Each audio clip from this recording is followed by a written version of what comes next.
In the summer of 1981, a reconnaissance satellite passed silently over the frozen waters of the White Sea in northwestern Soviet Russia.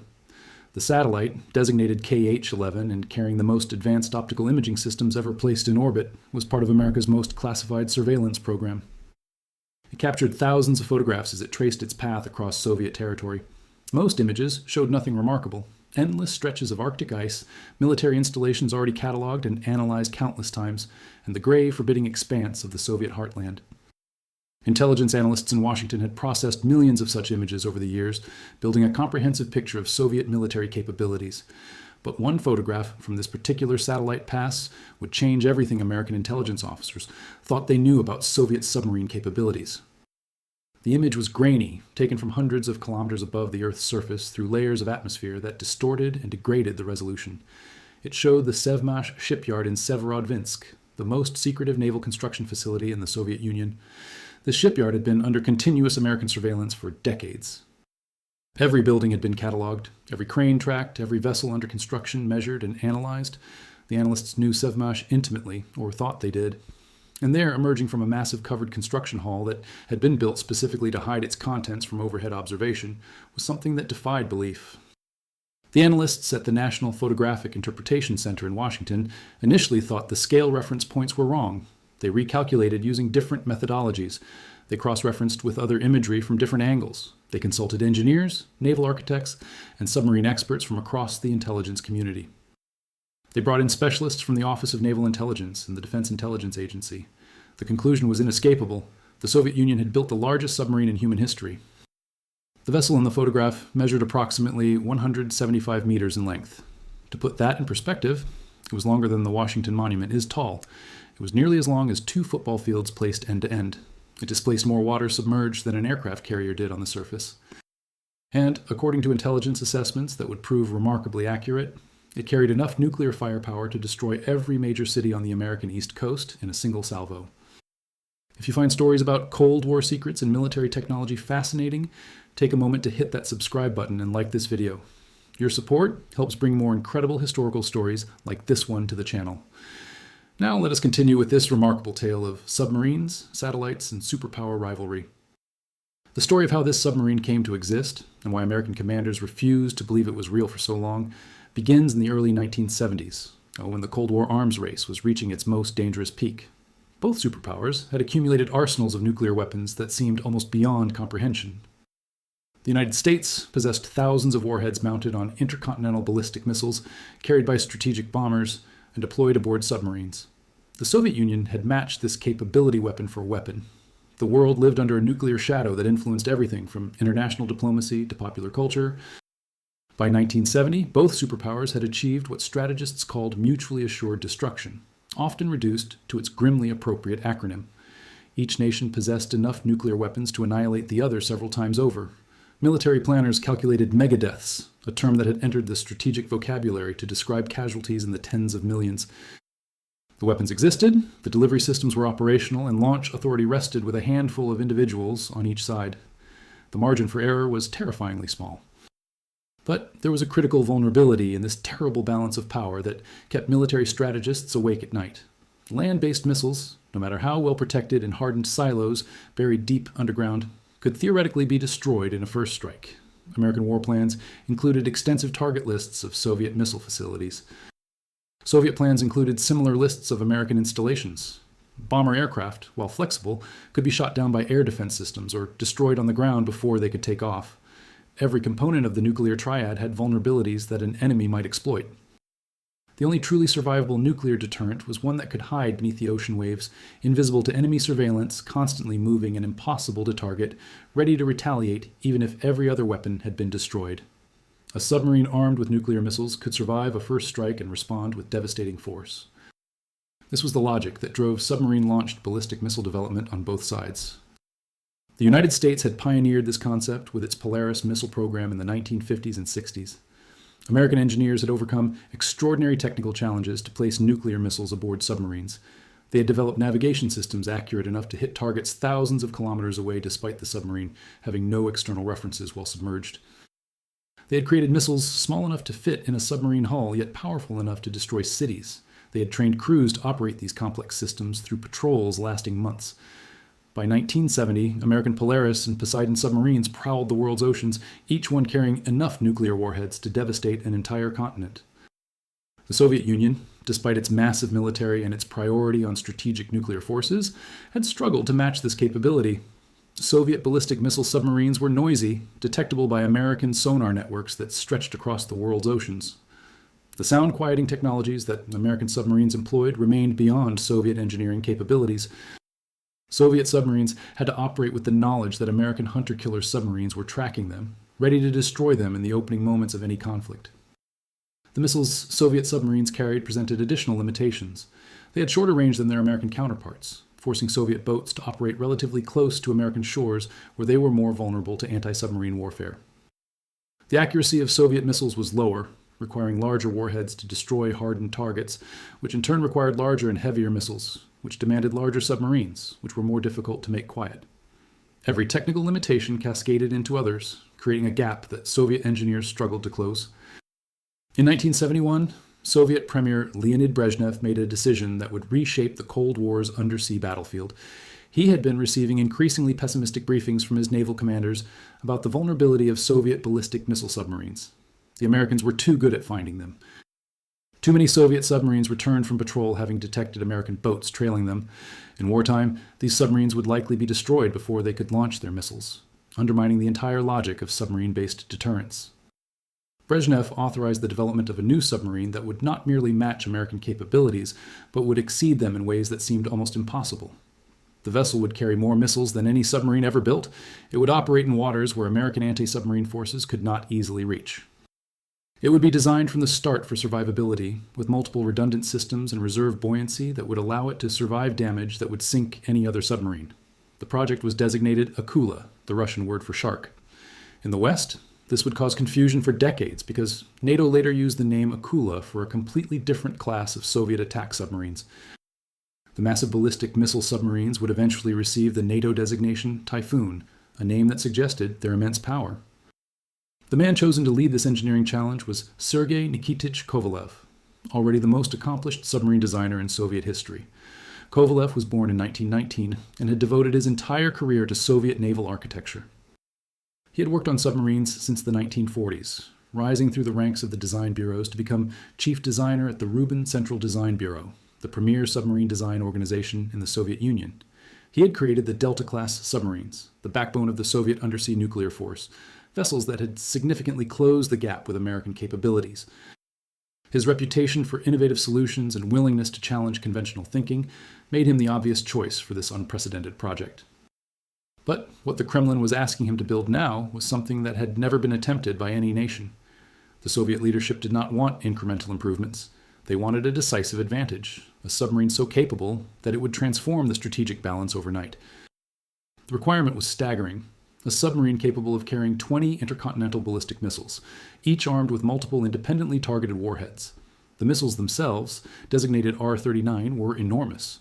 They measured 16 meters in length, taller than a 5-story building. They weighed 90 tons fully fueled, heavier than a main battle tank. No existing submarine design could accommodate such weapons. Kovalev would have to start from scratch. The engineering challenges seemed insurmountable. A submarine pressure hull must withstand tremendous forces at depth. The deeper a submarine operates, the greater the pressure on its hull. Standard submarine hulls are cylindrical, the strongest shape for resisting uniform external pressure. But a cylinder large enough to accommodate the R-39 missiles would be so enormous that no existing construction facility could build it, and no existing port could accommodate it. The propulsion systems needed to move such a massive hull through the water would generate enormous noise, making the submarine easy to detect. Every conventional approach led to impossible contradictions. The solution Kovalev developed was revolutionary, drawing on principles that other designers had considered but rejected as too complex and risky. Rather than building a single pressure hull like conventional submarines, he designed a vessel with multiple pressure hulls arranged in a catamaran-like configuration. 2 main hulls, each capable of functioning as a complete submarine with its own propulsion and control systems, would be connected side by side within a massive outer hull. Between them, in free-floating compartments open to the sea, the enormous missiles would be housed in launch tubes that extended forward of the mainsail. Additional pressure hulls would contain the torpedo room, the command center, and other critical systems. This approach solved multiple problems simultaneously.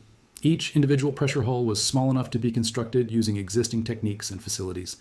The multiple hull design created natural redundancy. Damage to one hull would not necessarily compromise the entire vessel. The spacing between hulls provided room for systems that, on other submarines, had to be crammed into impossibly tight spaces. The wide beam that resulted from the side-by-side hull arrangement created exceptional stability. The design was unconventional, even radical, but Kovalov was confident it would work. When Kovalov presented his design to the Soviet military leadership in detailed briefings that lasted days, many officers were skeptical. The submarine would be nearly twice as large as anything the Americans had built. Construction would require expanding existing shipyard facilities at enormous cost. The technical risks were unprecedented. Some admirals argued for a more conservative approach, building more of the proven Delta-class boats that had served the Soviet Navy well.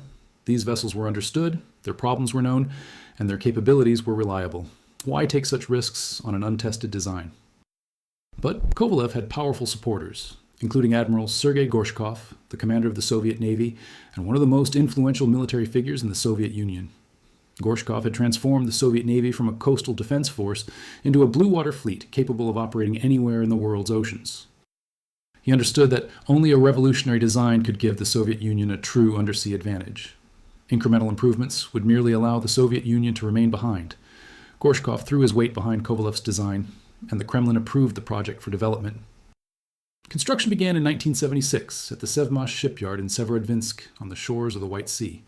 This facility, located in the far north of European Russia, was already the primary construction site for Soviet ballistic missile submarines. It had built every generation of Soviet submarine-launched ballistic missile boats, from the primitive Hotel class of the late 1950s to the modern Delta class. Its workforce included the most skilled submarine constructors in the Soviet Union, shipyard workers, who had spent their entire careers building these specialized vessels. The facility's security was absolute, its existence officially denied, even though Western intelligence had known about it for decades. But even Sevmash, the most capable submarine construction facility in the Soviet Union, was not large enough to build Kovalev's design. The construction halls that had produced the Delta class were too small to accommodate the new submarine's unprecedented dimensions. New construction halls had to be erected, structures large enough to house a vessel that seemed more appropriate for a surface shipyard. Massive cranes had to be installed, capable of lifting the heavy components that would comprise the submarine's hull sections. Railway systems had to be upgraded to handle materials of unprecedented size and weight. The Sevmash expansion became a major construction project in its own right, consuming years and resources before the first submarine component could be fabricated. American intelligence agencies watched these preparations with growing concern and considerable puzzlement. Satellite photographs showed the expansion of the shipyard, the construction of what appeared to be a huge covered building, designed to hide its contents from orbital observation. The movement of materials was consistent with a major naval project. But the scale of what the photographs suggested seemed impossible. Intelligence analysts had developed sophisticated models of Soviet submarine capabilities based on decades of observation. Nothing in those models predicted something of this size. In August 1976, the Central Intelligence Agency produced an assessment suggesting the Soviets were building a submarine of approximately 25,000 tons displacement. This was already significantly larger than any existing vessel. The assessment was based on careful analysis of the construction facility dimensions, the crane capacities being installed, and the transportation infrastructure being developed. The analysts applied rigorous methodology and reached conclusions that fit their understanding of submarine engineering. The CIA assessment was wrong. It was wrong by half. The submarine taking shape inside the Sevmash construction hall would displace nearly 48,000 tons submerged, almost double the American estimate. This was not a failure of intelligence collection. The satellites were providing excellent imagery. It was a failure of imagination. American analysts could not conceive that the Soviets would attempt something so ambitious, so far beyond conventional submarine design. As construction progressed through the late 1970s, intelligence analysts in Washington engaged in fierce debates about what the Soviets were actually building. The evidence was fragmentary and contradictory. Satellite images showed the exterior of buildings, not their contents. Occasional defector reports provided tantalizing hints, but often proved unreliable. Electronic intelligence suggested massive power requirements consistent with a large submarine, but power consumption alone could not determine dimensions.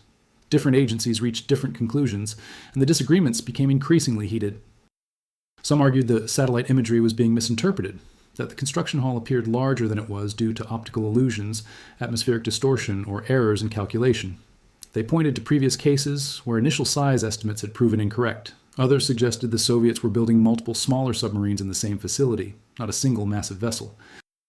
This would explain the large construction hall while remaining consistent with known Soviet capabilities.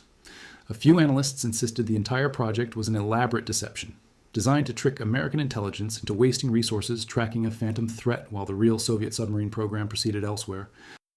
The skepticism had some rational basis in engineering principles. Submarine design involves countless compromises between competing requirements. Making a vessel larger introduces problems with structural integrity, as the hull must resist pressure across a larger surface area. It creates problems with acoustic signature, as a larger hull has more surface area to transmit and reflects sound waves that enemy sonar can detect. It creates problems with maneuverability, as a larger vessel is slower to respond to commands and more difficult to operate in confined waters. The largest American ballistic missile submarine, the Ohio class, then under development, displaced 18,000 tons. Building something twice that size seemed to violate fundamental principles of naval architecture. Surely the Soviets, who had always lagged behind in submarine technology, could not leapfrog American capabilities so dramatically. The Soviet engineers working at Sevmash knew the doubts that existed in the West. Their intelligence services provided regular briefings on American assessments. They took a certain pride in the disbelief their creation would eventually generate. The lead constructor of the first Typhoon, whose identity remained classified for decades after the Cold War ended, later recalled the atmosphere at the shipyard during those years. Workers understood they were building something historic, something that would shock the world when it was finally revealed. Security was absolute. Photographs were forbidden, not just of the submarine, but of the construction facilities themselves. Workers were prohibited from discussing their jobs, even with family members. Mail from Severodvinsk was censored for any reference to naval construction. The submarine that took shape in the Sevmash construction hall was unlike anything the world had seen. Its beam, the width from side to side, was 23 meters, wider than many surface ships designed for ocean commerce. The double-hull construction created a massive reserve buoyancy that would make the vessel nearly unsinkable. Even with several compartments flooded, even with damage that would doom any conventional submarine, the Typhoon could surface and limp home for repairs. The spacing between the inner pressure hulls and the outer hull was so generous that crew members could walk upright in the gap, inspecting and maintaining systems that on other submarines were inaccessible at sea. Some spaces between the hulls were large enough to store small vehicles. The living conditions aboard were designed to support extended patrols in the most hostile environment on Earth. The Typhoon was intended to operate beneath the Arctic ice cap, where it could hide from American detection systems and surface through the ice to launch its missiles if war came. These patrols could last months, far from any support, in waters where rescue would be impossible if something went wrong. To maintain crew morale during such extended deployments, the designers included amenities unheard of on submarines: a small swimming pool filled with heated seawater, a sauna in the Russian tradition, a gymnasium with exercise equipment, and relatively spacious quarters for the crew of 160 officers and men. The captain had his own cabin with a private bathroom and a sitting area, luxuries unimaginable on cramped American submarines, where officers shared bunks and privacy was non-existent. The missile system that the Typhoon would carry represented another Soviet achievement that Western analysts had underestimated. The R-39, designated SSN-20 Sturgeon by NATO intelligence, was the first Soviet submarine-launched ballistic missile that could match the range of its American counterparts. Development had begun in the late 1960s, under the direction of Viktor Makeev, the chief designer of Soviet submarine-launched missiles. The technical challenges were immense. The missile had to be large enough to carry multiple warheads across intercontinental distances, yet compact enough to fit in a submarine, and robust enough to withstand the stresses of underwater launch. Earlier, Soviet submarine missiles had limited range, forcing submarines to patrol relatively close to enemy shores, where they were vulnerable to detection and attack. The R-39 could strike targets across the continental United States, from launch positions near Soviet waters or beneath the Arctic ice. The submarine did not need to approach American coasts, did not need to transit the anti-submarine barriers the Americans had constructed across the North Atlantic, did not need to risk detection by the sophisticated sensor networks that guarded Western approaches.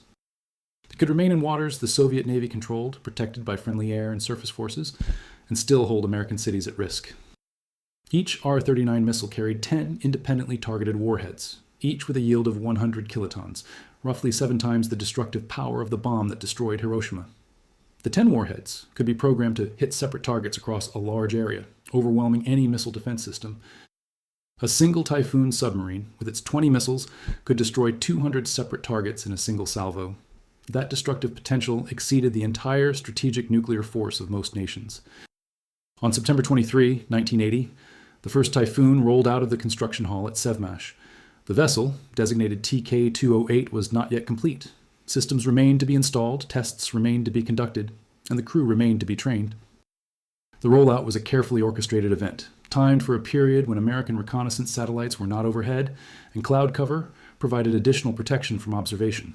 Soviet naval officers and shipyard workers watched as the massive hull entered the water for the first time, a moment of triumph after years of effort.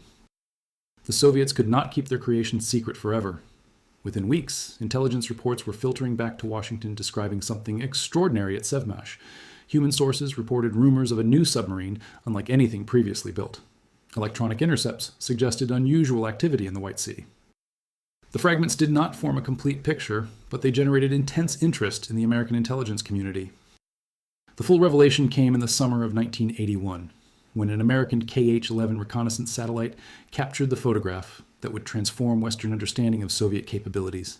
The image showed TK-208 in the water, and for the first time, analysts could accurately measure its dimensions.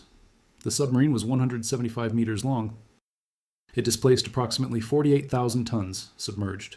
It was not merely larger than American submarines, it was in an entirely different category of vessel. Nothing like it had ever been built, and nothing like it existed in American shipyards or planning documents. The reaction in the Pentagon was one of disbelief, followed by alarm, followed by intense activity. Admiral Thomas Hayward, then Chief of Naval Operations, reportedly said the photograph proved the Soviets had been working on something the American intelligence community had completely failed to anticipate. Officers who had dismissed earlier reports as exaggeration were confronted with photographic evidence they could not explain away. The Typhoon represented not just a quantitative advantage in missile capacity, but a qualitative shift in undersea warfare. A submarine this large, operating beneath the Arctic ice, would be extraordinarily difficult to find and destroy. Emergency meetings convened across the defense establishment. The Office of Naval Intelligence produced new assessments of Soviet capabilities. The Defense Intelligence Agency revised its force projections. The CIA conducted an internal review to understand how its earlier estimates had been so dramatically wrong. Congressional committees demanded briefings. The entire American understanding of the Soviet submarine threat required fundamental revision. The public revelation came in September 1981, when the Pentagon officially acknowledged the existence of the Typhoon class. Secretary of Defense Caspar Weinberger authorized the release of limited information as part of the administration's campaign to build support for increased defense spending. The announcement generated enormous media coverage.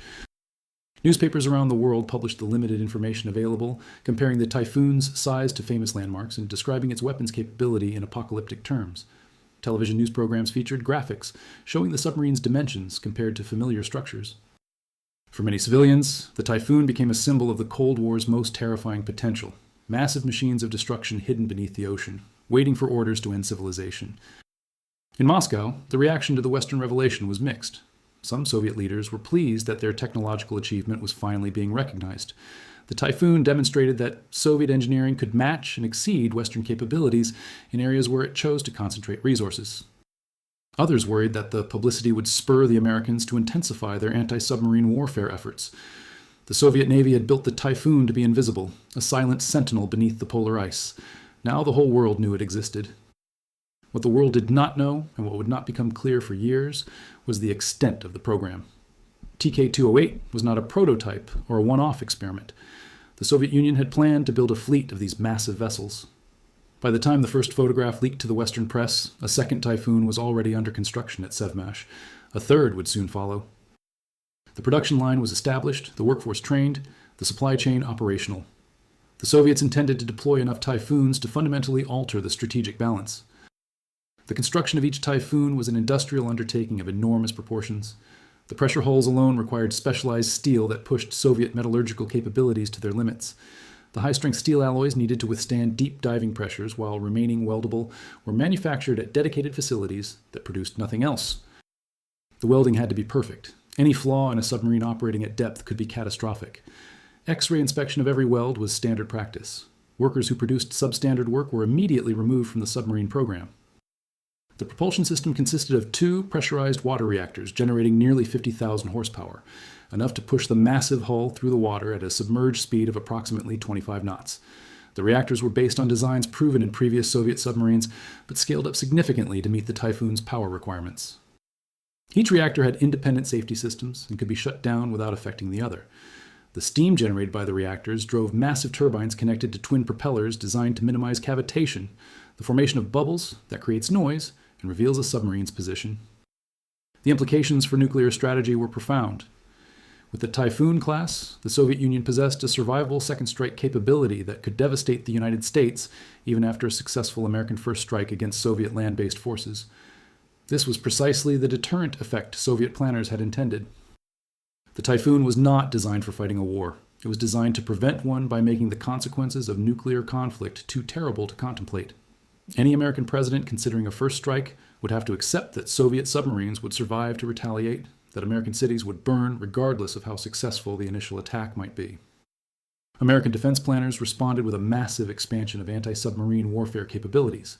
The Navy accelerated development of advanced sonar systems, both passive systems that listened for submarine noise and active systems that sent out pulses of sound to detect lurking vessels.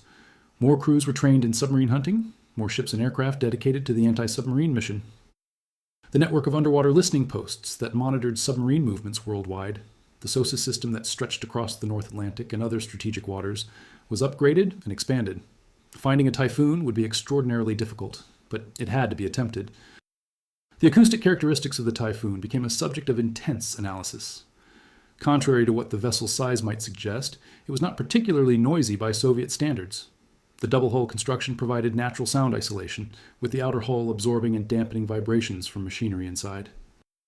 The propulsion system, while powerful, incorporated noise reduction technologies that had been refined through decades of submarine development. Machinery was mounted on vibration-dampening rafts that prevented noise from reaching the hull. The propellers were carefully designed and manufactured to minimize the characteristic sounds that sonar operators learned to recognize. The Typhoon was not as quiet as the best American submarines, which remained the gold standard for acoustic stealth. But operating beneath the Arctic ice pack, it did not need to be. The ice itself created a cacophony of natural sounds, ice floes grinding against each other, pressure ridges forming and collapsing, marine life going about its business. This background noise masked submarine operations. Tracking a Typhoon in its intended operating environment would tax even the most sophisticated American sensors. The second Typhoon, TK-202, was commissioned in December 1983. The third, TK-12, followed in December 1984. Each vessel represented an investment of resources comparable to a major surface warship. The cost of the program was one of the most closely guarded secrets in the Soviet Union, but Western estimates suggested each Typhoon cost more than $2 billion in equivalent terms, making them among the most expensive weapon systems ever built by any nation. For an economy already strained by military spending, the Typhoon program was an enormous burden. By 1985, 3 Typhoons were operational. Satellite photography that year captured an image that would become one of the most iconic photographs of the Cold War. 3 Typhoon submarines moored side by side at their base in Nerpicha Bay on the Kola Peninsula. The photograph, when it finally became public years later, showed the vessels dwarfing everything around them. Support ships that seemed substantial in other contexts looked like toys next to the massive submarines. The piers themselves had to be specially constructed to accommodate the Typhoon's size and weight. The Nerpicha Bay facility had been specially constructed to support the Typhoon fleet. The submarines were so large they could not use existing Soviet submarine bases designed for smaller vessels. New piers had to be built, massive structures capable of supporting the weight of the submarines, and the heavy equipment needed to maintain them. New maintenance facilities had to be erected, including covered halls where work could proceed despite the harsh Arctic climate. New storage systems had to be created for the immense missiles, facilities that met the stringent safety requirements for nuclear weapons handling. The base became one of the most heavily defended installations in the Soviet Union, protected by air defense missiles, patrol boats, and coastal artillery. The approaches were mined and monitored. American submarines attempting to approach and gather intelligence did so at considerable risk.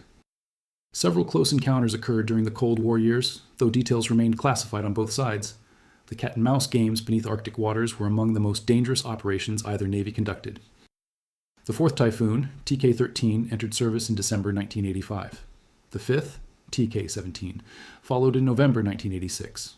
Construction of a sixth vessel, TK-20, began in 1986. When completed, the 6 Typhoons would represent the most powerful concentration of nuclear firepower ever placed aboard submarines.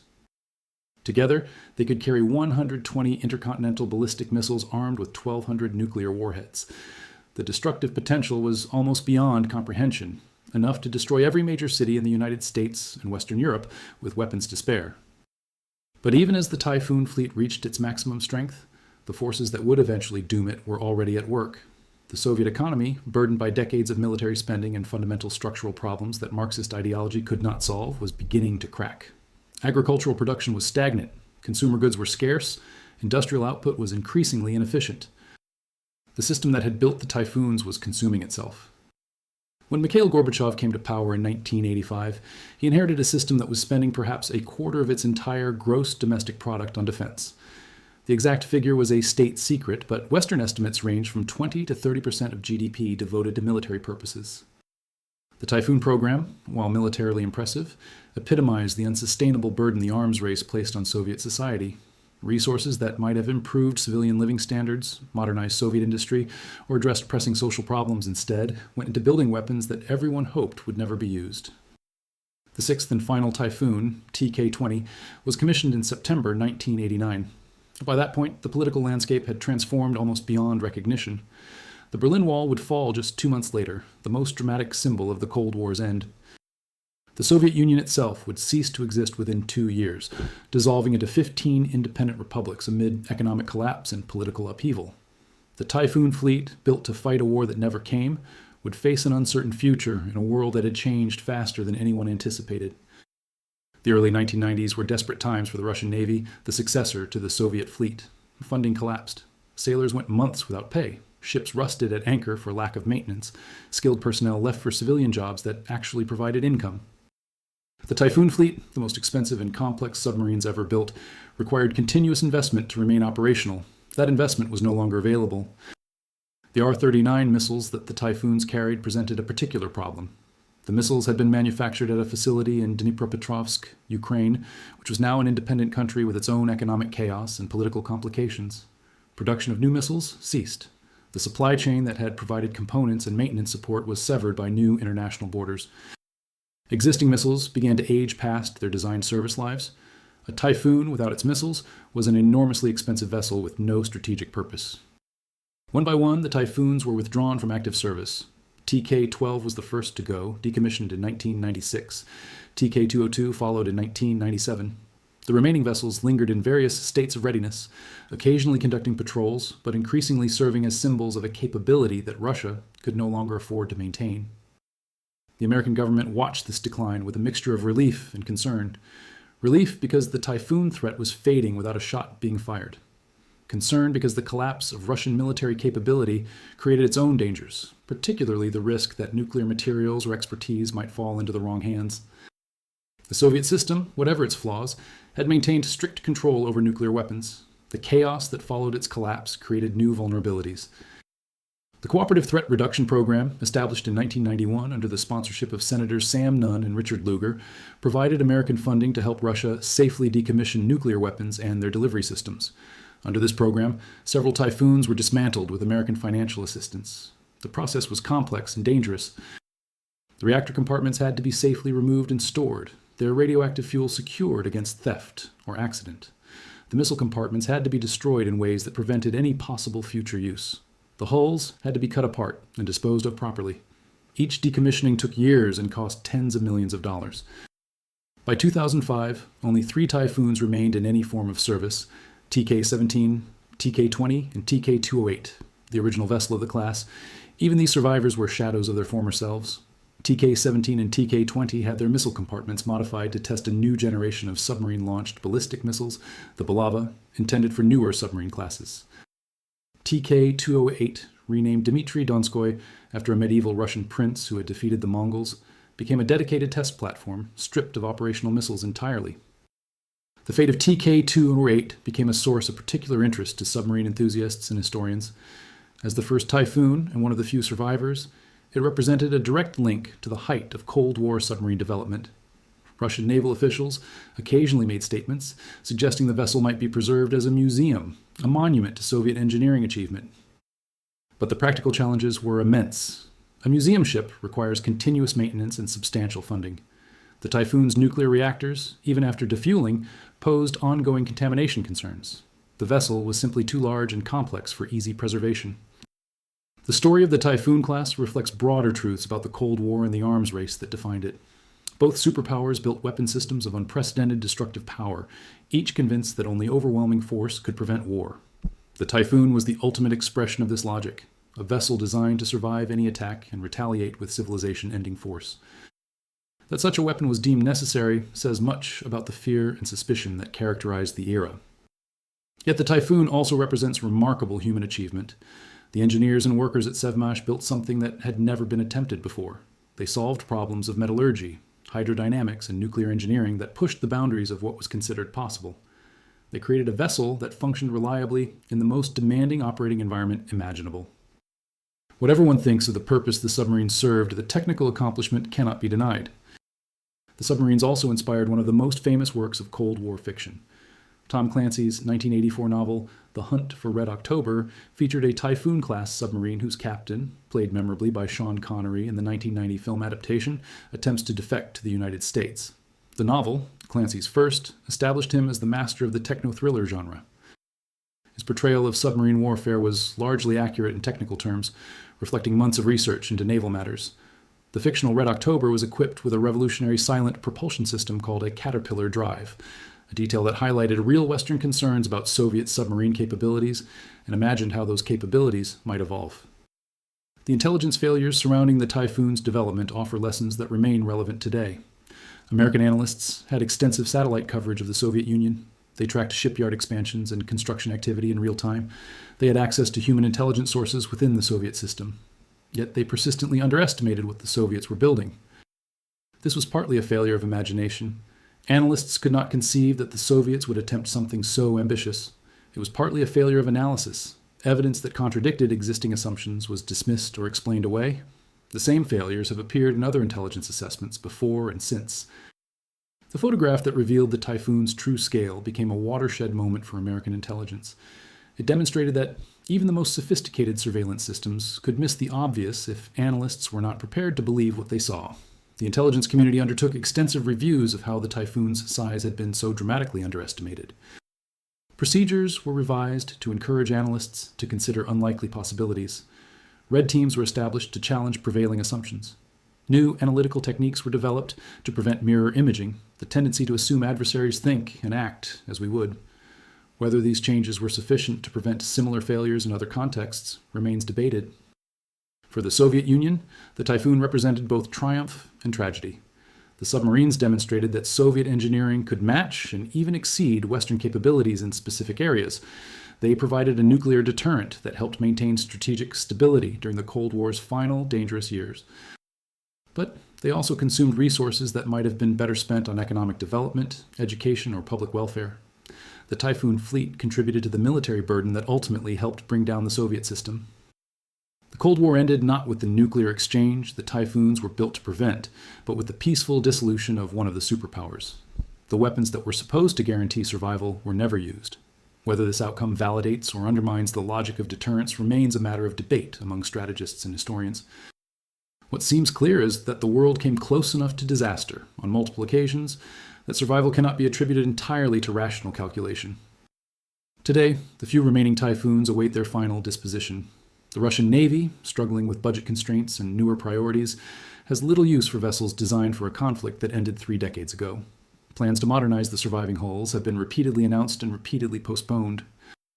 The most likely outcome is that the last Typhoons will follow their sisters to the shipbreaker's yard, their massive hulls cut apart and recycled, their reactors stored in the bleak facilities that hold the radioactive remnants of the Soviet nuclear program. The sailors who served aboard the Typhoons are aging now, their experiences fading into history. Some have written memoirs or given interviews describing life aboard the world's largest submarines. They speak of the pride they felt serving on such remarkable vessels, the sense that they were part of something historically significant. They speak of the camaraderie that developed during extended patrols beneath the Arctic ice, the bonds formed when men share close quarters for months at a time. They speak of the strange combination of boredom and tension that characterized submarine service during the Cold War. Long periods of routine punctuated by moments of intense activity when contacts were detected or equipment malfunctioned. They also speak of fear of the nuclear war they were training to fight, fear of the mechanical failures that could doom a submarine and its crew, fear of the crushing depths that surrounded them whenever they went to sea. Operating a nuclear submarine is inherently dangerous. Operating one beneath Arctic ice, far from any possibility of rescue, required a particular kind of courage. The men who made those patrols understood they might not return, yet they went anyway, convinced their service helped keep the peace. The Typhoon program spawned numerous myths and exaggerations over the years. Some accounts have inflated the submarine's capabilities, describing features that never existed, or performance characteristics that exceeded actual specifications. The Typhoon has been called the quietest submarine ever built, which it was not. It has been credited with speed records it never achieved.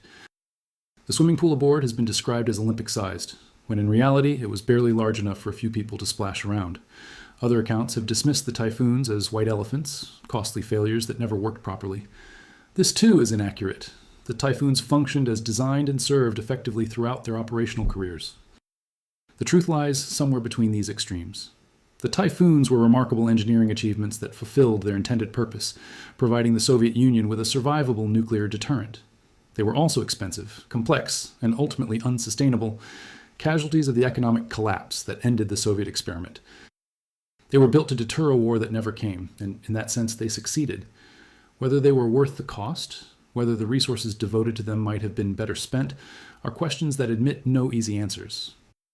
The legacy of the Typhoon extends beyond the vessels themselves.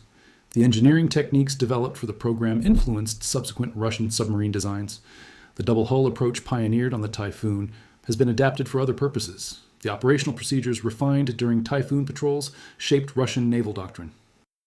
The lessons learned from the program's cost overruns and technical challenges informed later military procurement decisions. Even the Typhoon's decline offered lessons about the challenges of maintaining complex military systems during periods of economic hardship. For the United States Navy, the Typhoon represented both a threat to be countered and an example to be studied. American submariners trained for the possibility of hunting Typhoons beneath the Arctic ice.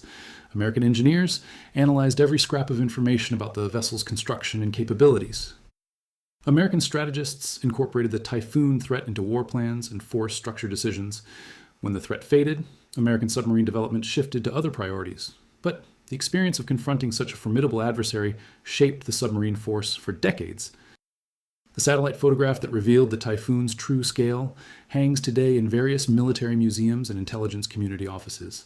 It serves as a reminder of what reconnaissance systems can accomplish, but also of the limits of technical intelligence. Seeing is not the same as understanding. Images require interpretation, and interpretation can be wrong. The analysts who first examined that photograph struggled to accept what it showed precisely because it contradicted their expectations. The lesson applies far beyond submarine reconnaissance. As the years pass, the Typhoon class recedes into history. Fewer people remember the tension of the Cold War years, when nuclear annihilation seemed a realistic possibility. The massive submarines that once patrolled beneath the polar ice become historical curiosities, subjects for documentaries and books rather than objects of strategic concern. This is, in many ways, a blessing. The world is safer for the absence of active Typhoon patrols, but it is also a form of forgetting.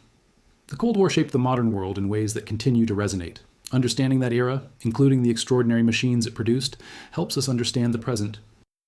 The story of the Typhoon is ultimately a story about human beings, the engineers who designed them, the workers who built them, the sailors who crewed them, the intelligence analysts who tracked them, the political leaders who authorized their construction and deployment.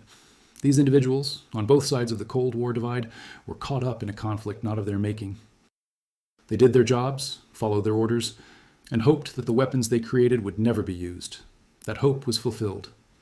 The Typhoons returned from their patrols, their missiles unfired, their nuclear warheads never unleashed. In that sense, despite the waste and the danger and the fear, the story has a happy ending. But endings are never truly final in history. The world still possesses thousands of nuclear weapons. Submarine-launched ballistic missiles remain a cornerstone of nuclear deterrence for multiple nations. The technology pioneered in programs like the Typhoon continues to evolve in the arsenals of Russia, the United States, China, Britain, France, and other nuclear powers. The peace that followed the Cold War has proven fragile in ways that seemed impossible in the optimistic years after 1989. The lessons of the Typhoon era, about deterrence and danger, about trust and verification, about the limits of technology and the persistence of human conflict, remain relevant. The 6 Typhoons built at Sevmash represented the peak of a particular kind of military engineering. They were designed for a purpose that, thankfully, was never tested. They served through the final years of one era and the uncertain beginnings of another. Now, decades later, they stand as monuments to a time when the world seemed divided into two camps, each capable of destroying the other, each restrained only by the certain knowledge of mutual annihilation. That such weapons were considered necessary tells us something important about humanity. That they were never used tells us something else. The meaning of the Typhoon story depends ultimately on which of these truths we choose to emphasize. What remains undeniable is the shock those satellite photographs produced in 1981. American naval commanders had dismissed reports of a super-large Soviet submarine as propaganda, exaggeration, or deliberate deception. They could not believe any nation would build something so enormous, so far beyond conventional practice. Then the pictures arrived, grainy but unmistakable, showing not one but eventually 6 of the largest submarines ever constructed. The Typhoons were real, they were operational, and for the remainder of the Cold War, they lurked beneath the Arctic ice, waiting for orders that never came, a testament to the terrible ingenuity of the human species. The waters of the White Sea freeze every winter, locking the Sevmash shipyard in ice for months at a time. The construction halls that built the Typhoons still stand, now used for other projects, including newer submarine designs that carry forward some of the innovations first developed for those massive vessels. Workers who remember the Typhoon program are few now, retired or passed on, their knowledge preserved only in fragmentary memoirs and occasional interviews. The submarines themselves, what remains of them, rust quietly at remote naval facilities, their days of glory long past, their futures uncertain. This is how history happens, not with grand pronouncements, but with the quiet accumulation of decisions, discoveries, and documents. A satellite passes overhead, a photograph is taken. Analysts gather in secure rooms to study grainy images. Reports are written, briefings delivered, decisions made. Years pass, the technology becomes obsolete. The adversary disappears. What seems so urgent becomes a footnote, then a curiosity, then finally a story told to those who wonder what the world was like before they were born. The Typhoon story reminds us that the past is never as simple as it seems in retrospect. The men who built these submarines believed they were protecting their country. The men who hunted them believed the same about theirs. Both sides lived with the knowledge that their weapons, if ever used, would end civilization as they knew it. This burden shaped their lives in ways that those who came after can barely imagine. The Cold War is history now, but its echoes continue. The massive submarines, rusting in their Arctic berths, stand as physical reminders of an era we should never forget and should never repeat. And so the Typhoons pass from operational reality into historical memory. The largest submarines ever built, conceived in secrecy, revealed by satellite, feared by adversaries, ultimately abandoned by their own creators. They represent the best and worst of human capability. Technical genius in service of potential destruction, enormous resources devoted to weapons never used. Their story is part of the larger story of the 20th century, an age of unprecedented technological achievement and unprecedented danger. Understanding the Typhoons means understanding something essential about that age and about ourselves.